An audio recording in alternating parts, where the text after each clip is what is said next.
Class में काव्य देवेंद्र और आप सभी का स्वागत है मैथ्स बाय काव्य देवेंद्र के अंदर।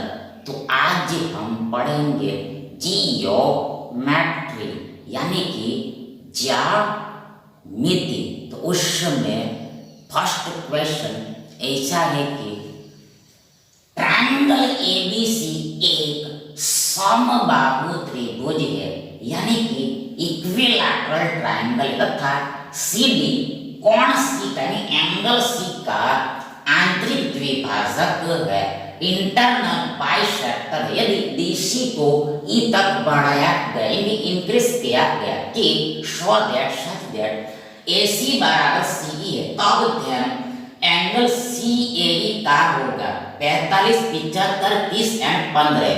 अब यहाँ पर सबसे पहले यहाँ पर हमें एक ट्रायंगल एबीसी खींचना है, एबीसी ड्रॉ करना है।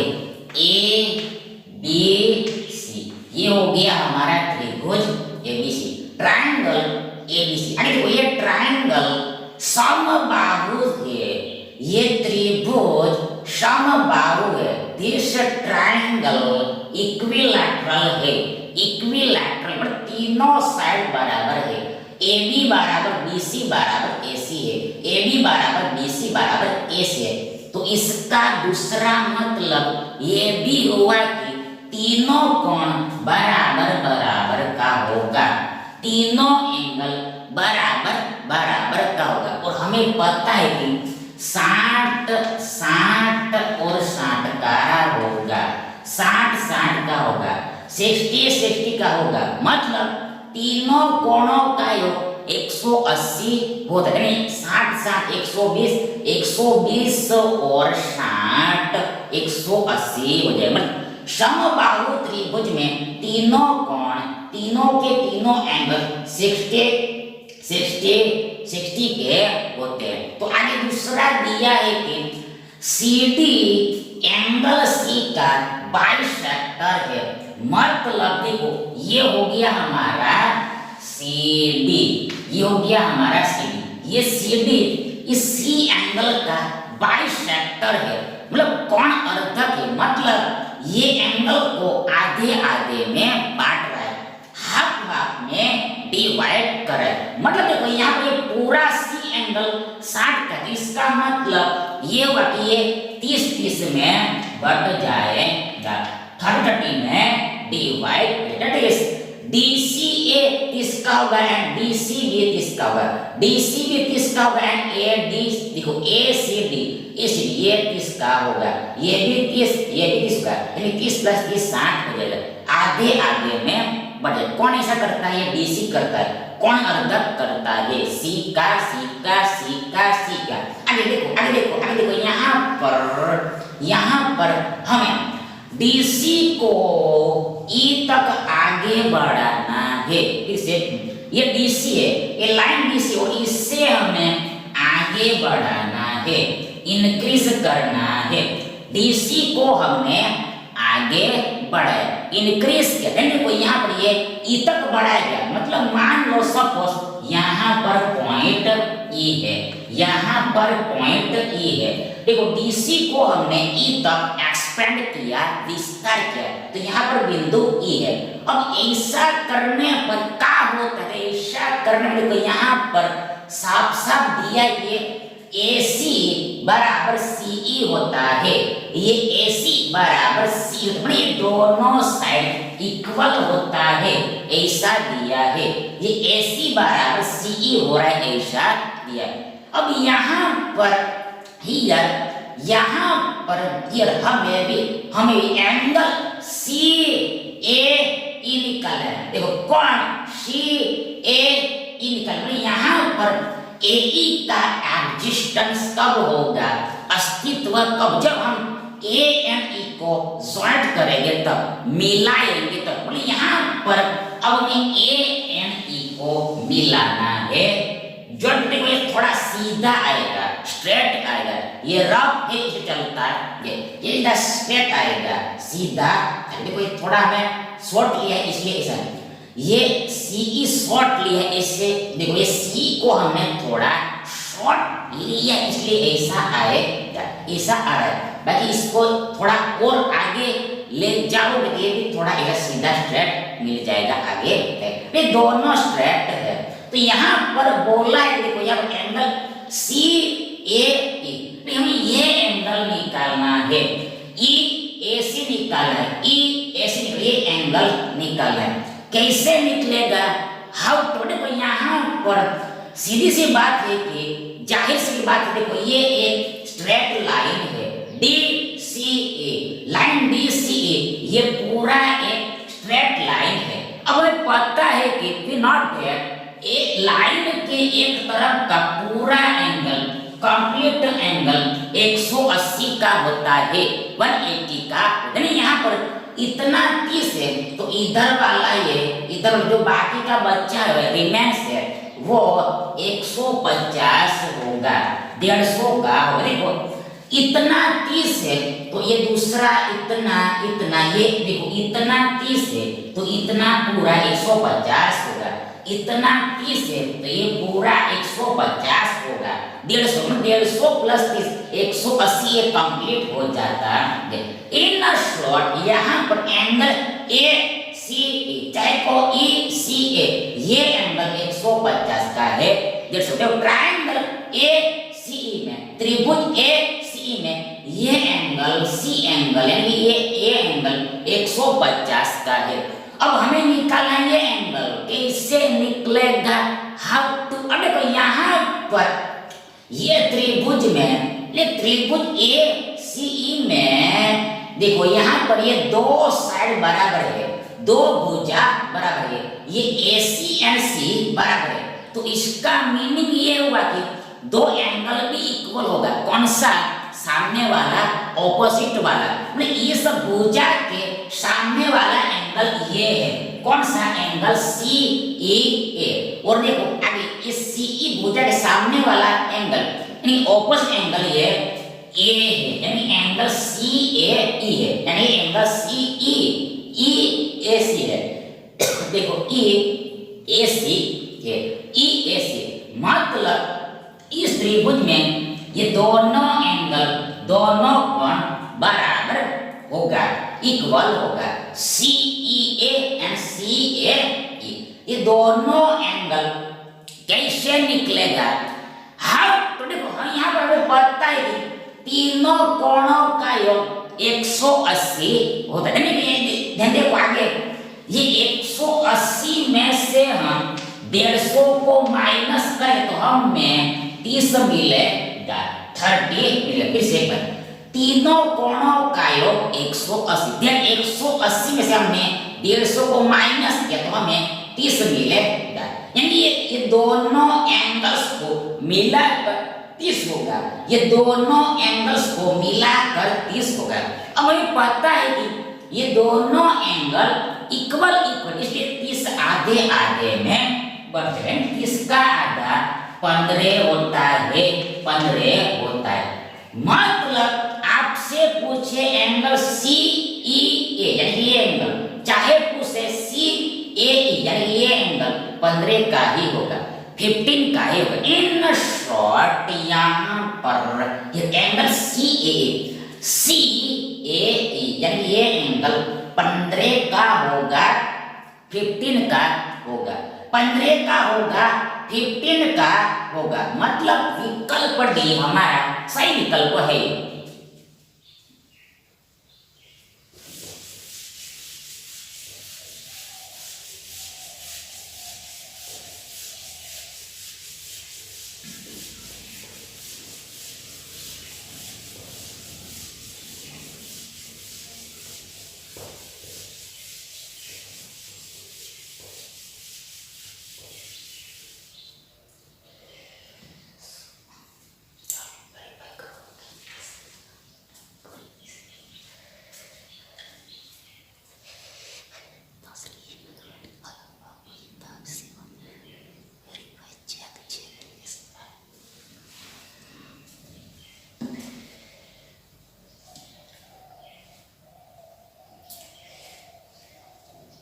अगला देखिए समकोण त्रिभुज एबीसी में यानी राइट एंगल ट्रायंगल एबीसी में AB बराबर 6 सेंटीमीटर तथा BC बराबर 8 सेंटीमीटर है। आगे O केंद्र बने O सेंटर वाला वृत्त यानी सर्कल ट्रायंगल ABC के अंदर खींचा जाता है, इंटरवल में ड्रॉ किया जाता है। वृत्त की त्रिज्या ज्ञात करें, इनकी रेडियस हमें फाइंड करनी है। 1 सेंटीमीटर, 2 सेंटीमीटर, 3 सेंटीमीटर, आगे 4 सेंटीमीटर। सबसे पहले यहाँ पर हमें एक समकोण त्रिभुज लेना है, मतलब हमें राइट एंगल ट्रायंगल कौन सा ABC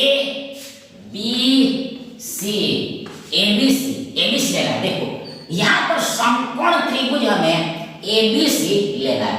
अब यहाँ पर देखो बोला है कि समकोण त्रिभुज ABC है, राइट एंगल ट्रायंगल ABC है, मतलब बीच में कौन है B है, बीच में कौन है B है, मिड में कौन है B, मतलब B 90 का है, B 90 का है, जो बीच में होता है वो 90 का होता है। फिर से कर, यदि त्रिभुज के नाम के आगे में नेम के अहम यदि समकोण बोला है, राइट एंगल बोला है, समकोण बोला है, समकोण दिया है, राइट एंगल गिवन है, तो इसका मतलब ये होता है बीच वाला एंगल 90 का है, बीच वाला एंगल ही 90 का होता है, मतलब बी ही 90 का है, 90 का ये स्पष्ट हो गया, क्लियर हो गया।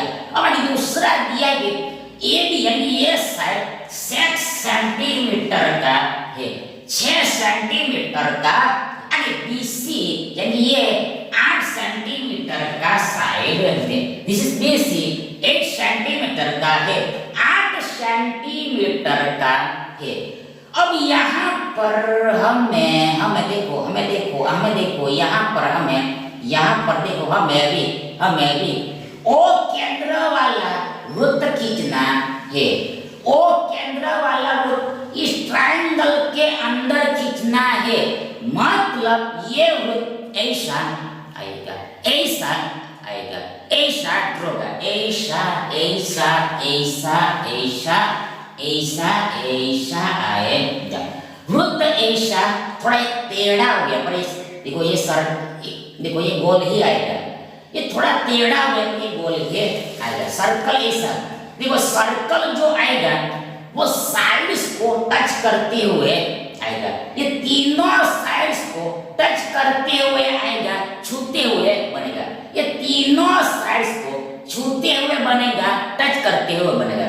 जो त्रिभुज के अंदर वृत्त बनता है वो तीनों साइड को छूते हुए बनता है, टच करते हुए बनता है, बोले यहाँ टच कर रहा है, यहाँ टच कर रहा है और इधर भी टच करेगा, और इसका सेंटर ओ दिया है, उसका केंद्र ओ दिया है, मतलब ये सर्कल को हम क्या कहेंगे, देखो इस सर्कल को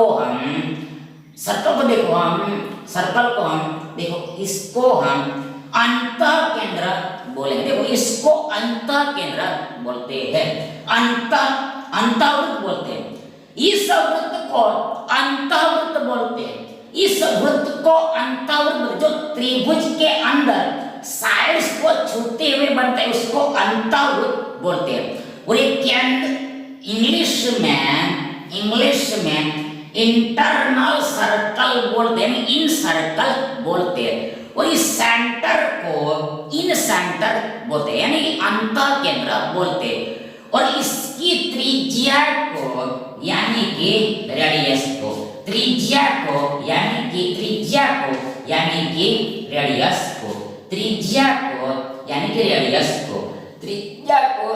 रेडियस को देखो इसकी त्रिज्या को यानी कि रेडियस को अंतः त्रिज्या बोलते हैं, इन रेडियस बोलते हैं, इन अंतः त्रिज्या बोलते हैं, इन रेडियस यानी इंटरनल रेडियस बोलते हैं, इंटरनल रेडियस बोलते हैं, और इसको स्मॉल आर से डिनोट करते हैं, स्मॉल आर से दर्शाते हैं, स्मॉल आर से डिनोट करते। फिर से एक बार वंस, यदि कोई भी वृत्त त्रिभुज के इसकी तीनों साइड को टच करते मतलब अंदर में बंद रहे उसको उसको अंतर्वृत्त बोलते हैं। इंग्लिश में इंटरनल सर्कल यानी इन सर्कल बोलते हैं।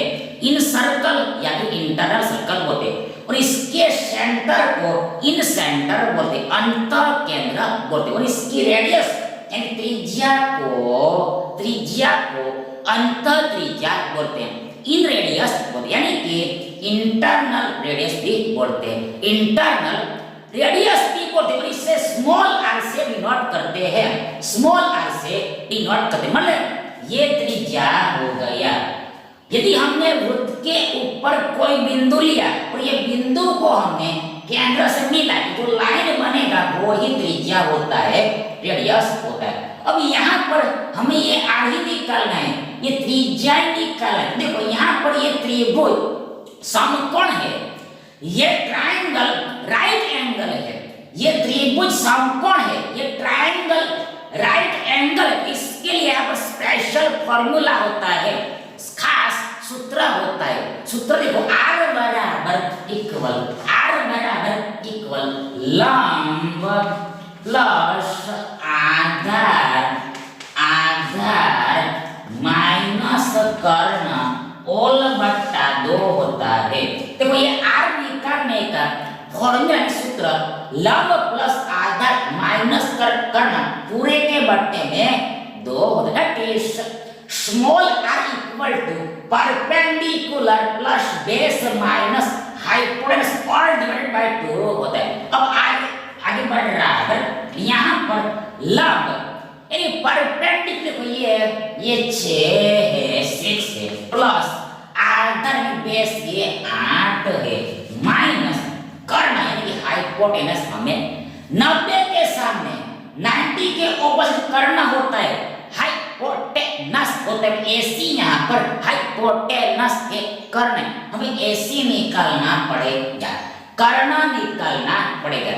कैसे निकले? यहाँ पर आप डायरेक्ट भी लिख सकते हो। किस से? यहाँ पर त्रिभुज किसे है? ट्रिप्लेट से, पाइथागोरियन ट्रिप्लेट से। देखो ये देखो यहाँ पर 3 4 5 ट्रिप्लेट होता है, त्रिपुटी होता है।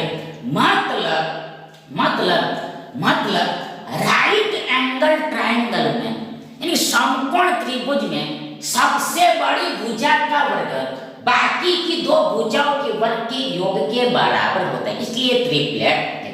यदि हमने इसको 2 से मल्टीप्लाई किया देन 3 दूनी 6 4 दूनी 8 5 दूनी 10 होगा, देन ये भी ट्रिप्लेट होगा। देखो हम मल्टीप्लाई करेंगे तो अभी ट्रिप्लेट ही रहता है, त्रिपुटी रहता है, बदलता नहीं है। यदि हम कोई संख्या से मल्टीप्लाई करेंगे या फिर डिवाइड करेंगे तो भी त्रिपुटी बदलता नहीं, ट्रिप्लेट ही रहता है, ट्रिप्लेट ही रहता है। जो दूसरा संख्या मिलेगा वो भी ऑल्सो ट्रिप्लेट ही रहता है, त्रिपुटी ही रहता है, वो बदलता नहीं। पर 2 से हमने मल्टीप्लाई 3 दूनी 6 4 दूनी 8 5 दूनी 10 बस 6 8 10 की त्रिपुटी है, 6 8 10 भी ट्रिप्लेट है। मतलब यहाँ पर सबसे देखो ये राइट एंगल ट्रायंगल में ही होता है, सबसे बड़ी भुजा का वर्ग बाकी की 2 भुजाओं के वर्ग के बराबर होता है। यहाँ पर 10 का वर्ग ये 6 का वर्ग प्लस 8 के वर्ग के एडिशन के बराबर होगा, योग के बराबर होगा। यहाँ पर एक साइड 6 है, दूसरी साइड 8 है, तीसरी साइड सबसे बड़ी साइड में कर्ण ये 10 सेंटीमीटर ही होगा, 10 सेंटीमीटर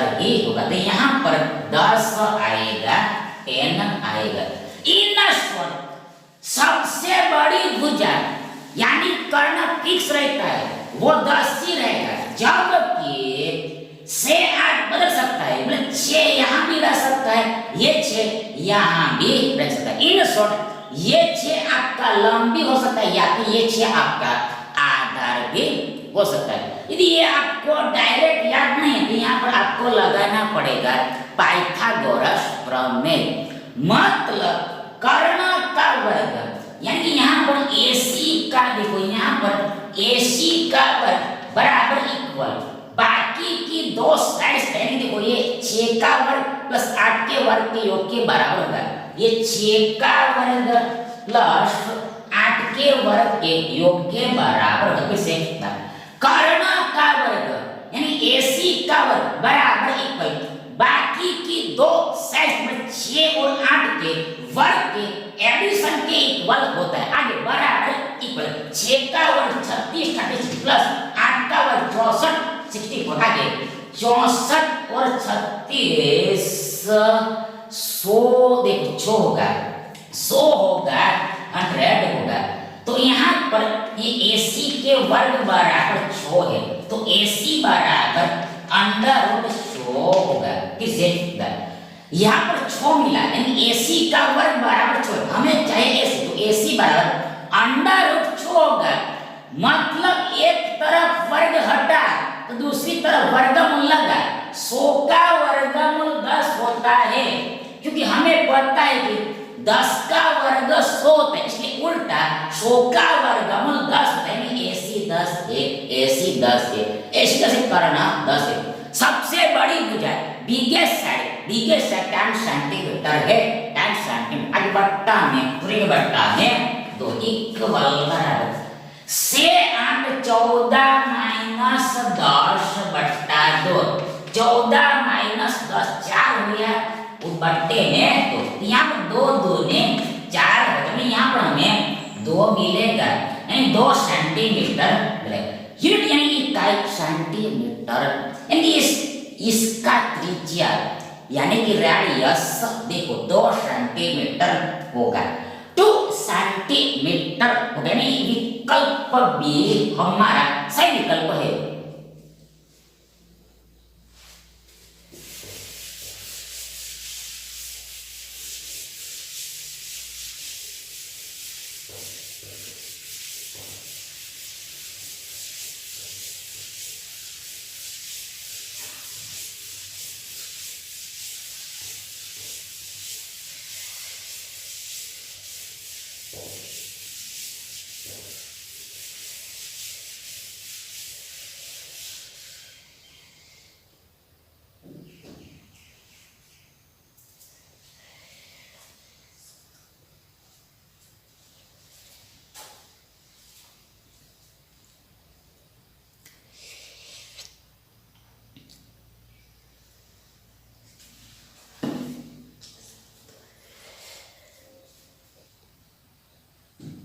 नेक्स्ट देखिए ट्रायंगल PQR में भुजा P अर्थात PQ में 2 बिंदु क्रमशः रिस्पेक्टिवली S तथा T है कि so that such that angle PQR बराबर एंगल PST है तथा आगे PT बराबर 5 सेंटीमीटर है PS बराबर 3 सेंटीमीटर तथा PQ बराबर 3 सेंटीमीटर। तब इस सर की लेंथ क्या होगा लंबाई क्या होगा 5 सेंटीमीटर 6 सेंटीमीटर 31/3 सेंटीमीटर 41/3 सेंटीमीटर।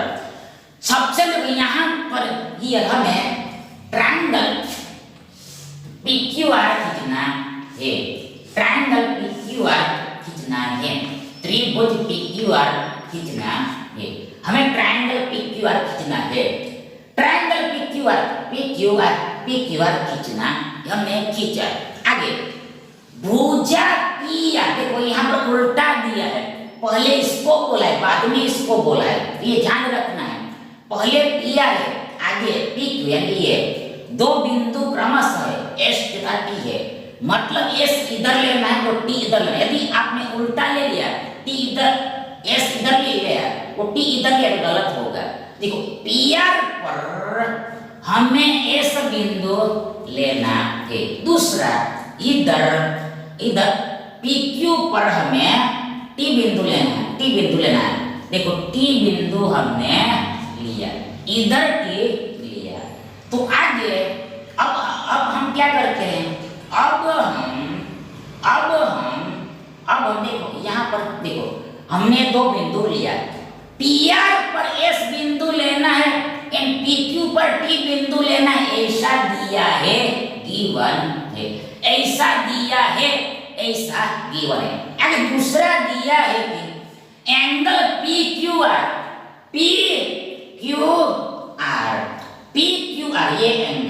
ये एंगल ट्रायंगल पीएसटी पीएसटी मतलब यहाँ पर एसएमटी को ज्वाइन करना पड़ेगा। पीएसटी यानी ये एंगल बराबर है, ये कोण यानी ये कोण बराबर है।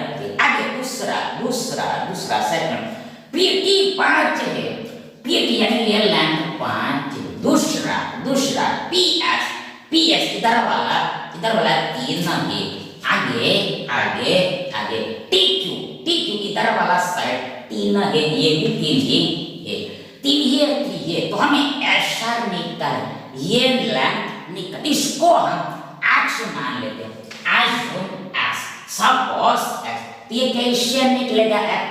हाउ टू आउट देखो यहाँ पर हियर सबसे पहले तो फर्स्ट ऑफ देखो यहाँ पर हमें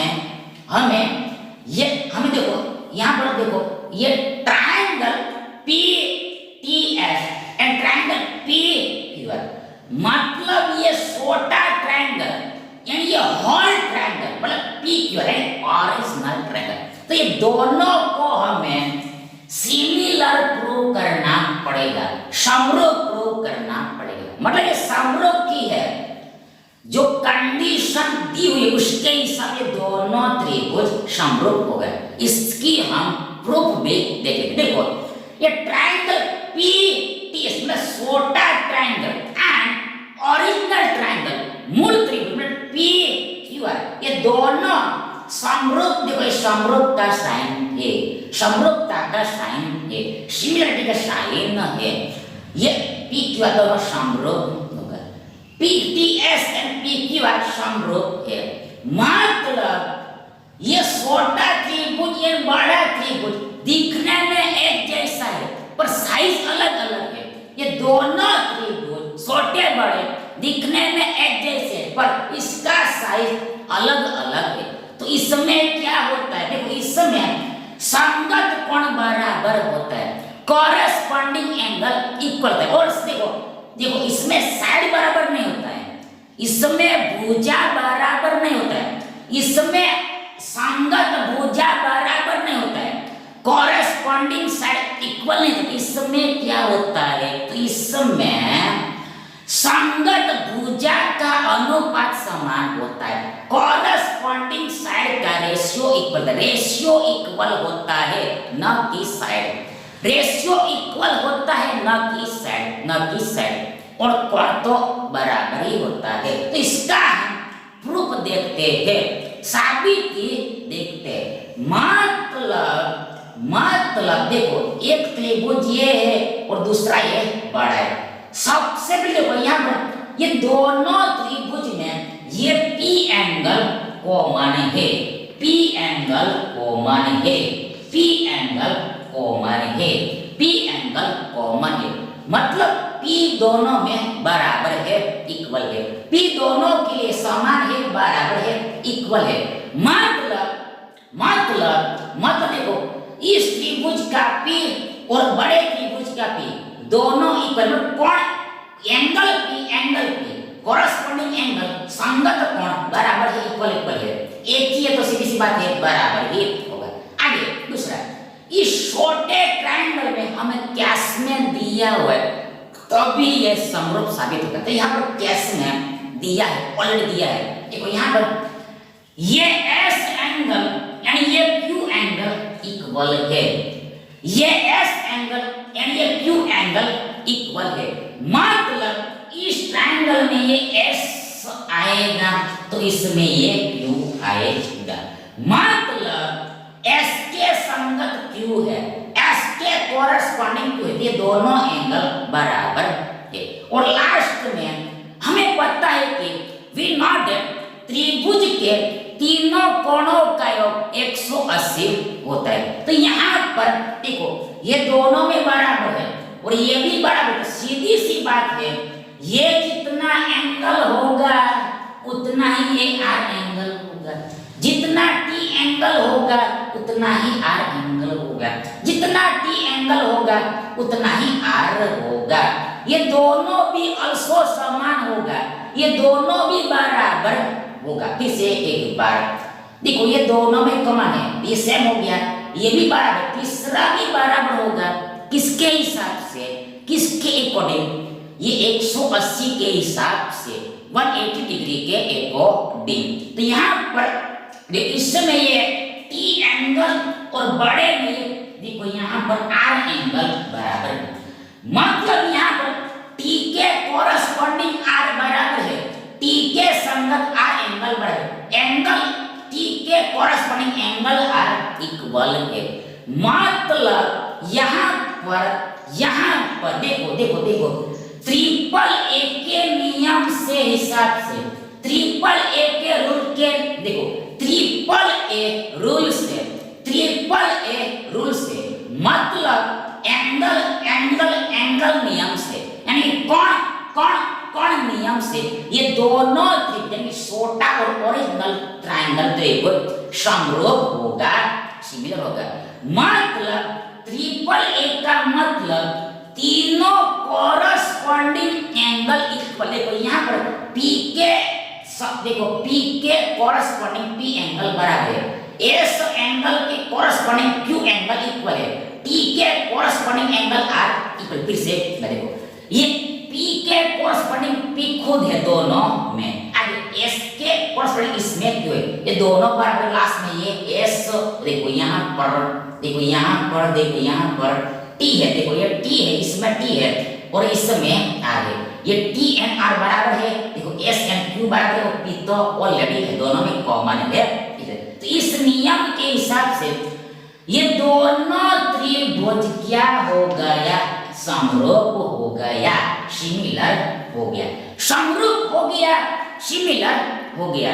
मतलब ये दोनों त्रिभुज छोटे बड़े दिखने में एक जैसे पर साइज अलग अलग है, क्योंकि भुजा इक्वल नहीं है, इसलिए भुजा इक्वल नहीं, इसलिए साइड इक्वल नहीं है, इसलिए देखो यहाँ पर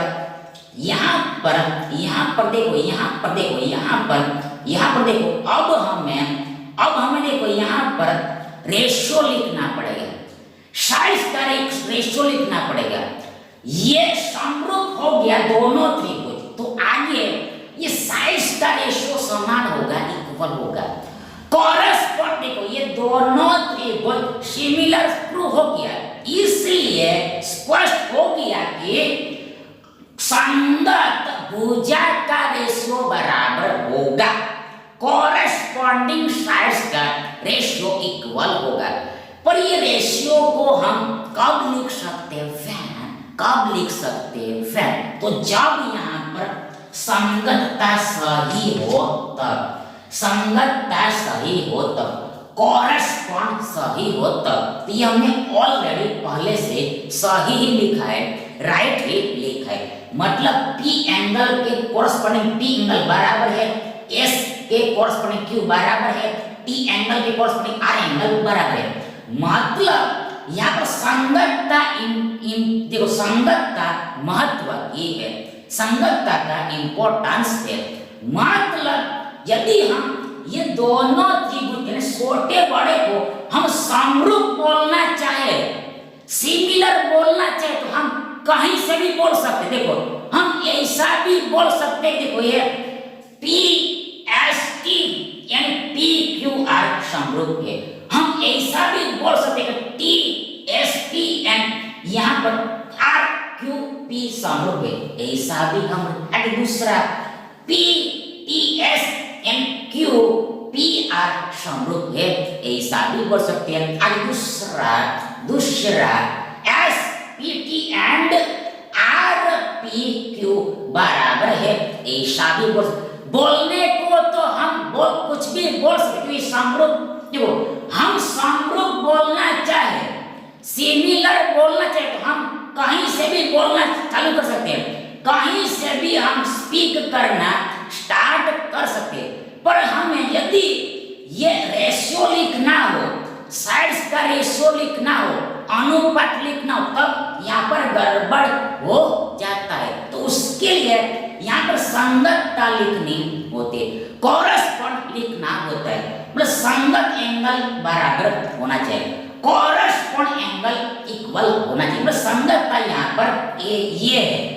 P के संगत P है, S के संगत Q है, T के संगत R है।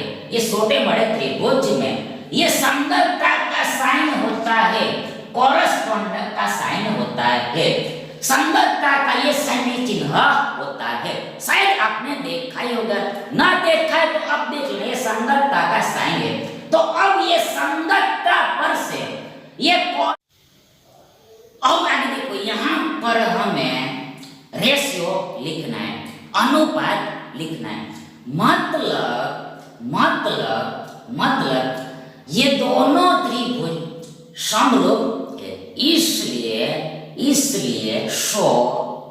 therefore देखो यहाँ पर संगत भुजाओं का रेशियो बराबर होगा, कॉरस्पॉन्डिंग साइड का रेशियो इक्वल होगा, और ये रेशियो इस संगतता पर से लिखना होता है। देखो यहाँ पर ये PS डिवाइड PQ बराबर ST डिवाइड QR बराबर ये PT डिवाइड PR होगा। फिर से यहाँ पर ये PS डिवाइड PQ बराबर ये ST डिवाइड QR बराबर ये PT डिवाइड PR होगा।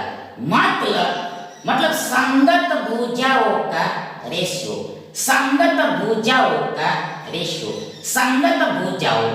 यानी कि अनुपात। देखो ये बट्टा यानी डिवाइड रेशियो ही कहलाता है, एक प्रकार का रेशियो ही है, अनुपात ही। मतलब ये बट्टा जो है, भाग जो है, वो रेशियो की तरह ही काम करता है, अनुपात की तरह ही काम करता है। ये जो बट्टा होता है वो रेशियो का ही काम करता है, यानी अनुपात का ही काम करता है।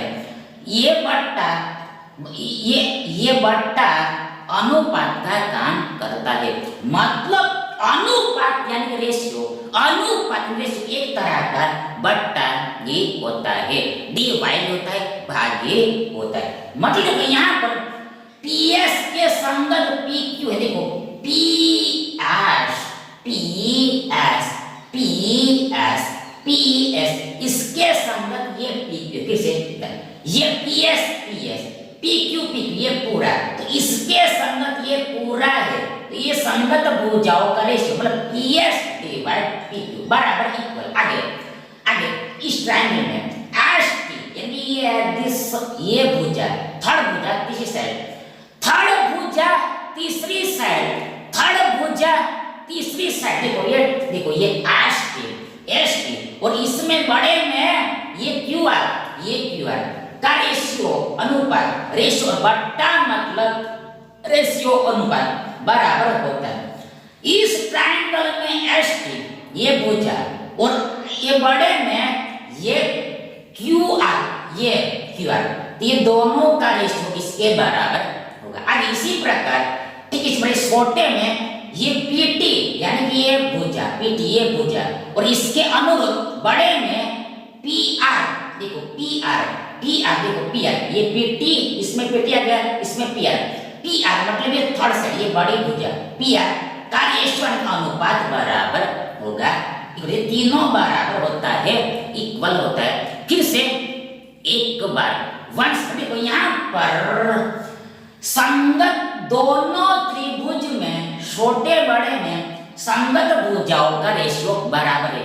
मतलब इसमें ये PS, इसके संगत बड़े में PQ यानी ये PQ, तो PS रेशियो PQ ये बट्टा मतलब रेशियो बराबर पहले में छोटे में ST यानी ये भुजा और बड़े में QR मतलब ये भुजा का रेशियो अनुपात बराबर होता है। इसी प्रकार आगे बराबर इक्वल, पहले में छोटे में ये PT मतलब ये भुजा, छोटे में ये भुजा और बड़े में ये PR यानी ये PR भुजा, ये बड़ी भुजा PR, बड़े त्रिभुज में ये PR भुजा का रेशियो अनुपात बराबर होता है। मतलब संगत भुजाओं का रेशियो इस तरह से बराबर होता है, इक्वल होता है। तो आगे यहाँ पर हमें देखो, हमें ये ST एंड QR का वैल्यू पता नहीं है, इसलिए अब इसको हमें हटा देना पड़ेगा। मतलब हम ये दो टर्म्स का ही यूज करें, मतलब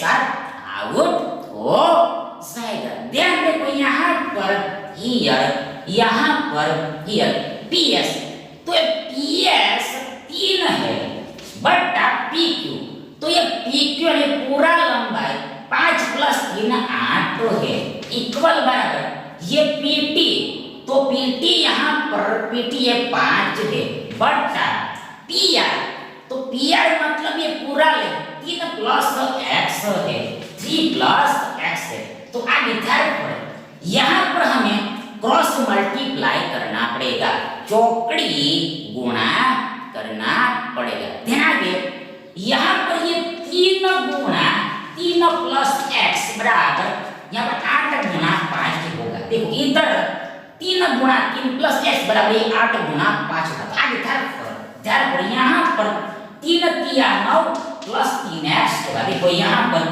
3 और 3 का गुणा 9 + 3 और x के गुणे को शॉर्ट में 3x ऐसे लिखते हैं और इक्वल बराबर इधर 8 पंचे 40 होगा 40 होगा, 5 अंके 40 होगा 40 होगा। आगे पर यहाँ पर ये +3x यानी 3x बराबर ये 40 - 9 होगा, ये +3x यानी 3x बराबर 40 - 9 होगा, मतलब ये 9 एक्चुअल में +9 है, देन ये इधर आएगा तो -9 होगा, चिन्ह बदलेगा, प्लस का माइनस होगा। आगे ये 3x बराबर 40 में से 9 गया, हमारे पास बचा 31 31। ध्यान आगे ये x बराबर 31/3 होगा, x बराबर 31/3 होगा, मतलब ये इंटू 3 इधर आएगा तो डिवाइड होगा, चिन्ह बदलेगा, गुणा का कन्वर्टेशन भाग में होगा बट्टे में होगा। आगे आगे आगे आगे आगे यहाँ पर यूनिट यानी इकाई सेंटीमीटर, यहाँ पर सेंटीमीटर लगेगा, सेंटीमीटर लगेगा, मतलब और देखो यहाँ पर हम देखो ये 31/3 31/3 सिंपल फ्रैक्शन है, सरल भिन्न, इसे हम मिश्रित भिन्न में यानी कि मिक्स्ड फ्रैक्शन में भी कन्वर्ट सकते हैं। मतलब यहाँ पर 3 दाही 30 और 31/3 होते, देखो 10 तिया 3 दाही 30 30 और 1 देखो 10 तिया 30 यानी 3 दाही 30 में एक जोड़ा 31 आया और बट्टे में 3 तो आता ही है, यानी ये 31/3 मिश्रित भिन्न में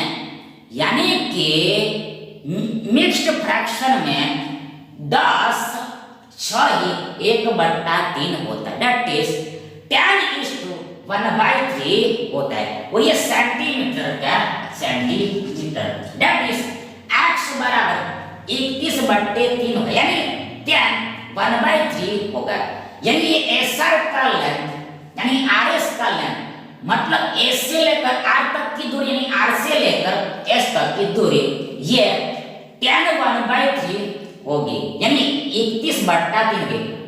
देखो आंसर में ये ऊपर वाला दिया है, सरल भिन्न में आंसर दिया है, देखो 31 देखो 31/3 31/3 सेंटीमीटर का सेंटीमीटर, यानी ये विकल्प ऑप्शन सी हमारा राइट ऑप्शन है। Thank you.